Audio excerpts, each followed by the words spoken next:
The last question I have for you, obviously you've been in this for, decades, as far as, and you've seen so many different evolutions, you've seen so many different iterations. As you think about like the future right now, like what is your hope for the future of integrated care? What is your hope for the future and the next iteration, the next evolution? What do you hope it be? Well, I hope that the evidence catches up with practice, or the practice catches up with evidence. I hope those two images align, and I think that that's sort of the natural way of things. And in doing that, I hope that people, that the leaders who we have continue to role model common sense as opposed to an allegiance to a model that generates income, or a model that is proliferating.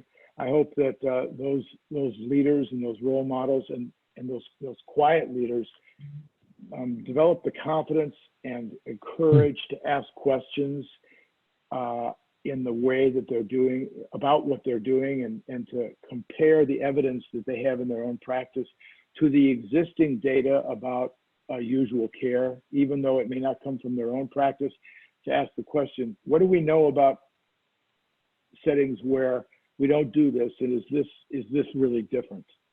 I'm hopeful that as integrated care continues to expand, that we start asking more about what are the core elements that make a difference, as opposed to wholesale delivery of models, because what we already know is that no model, no size fits all, and that you have to emphasize different pieces depending on the needs of the individual, and certainly depending on the needs of the population. And so how we put together our teams, not just in integrated behavioral health care, but in primary care in general, should be a reflection of what the needs of the population are, right? So you guys work in a federally qualified health center. Well, we know there that the needs of the population, the behavioral health needs of the population, are 2 to 3 times, if not more, greater than a general diverse primary care setting. So in that case, we need more behavioral health, but in other settings, there may be other things. So I hope that there are role models. I hope that we continue to study and ask questions, and I think we will. And I guess the last thing I would say is I hope that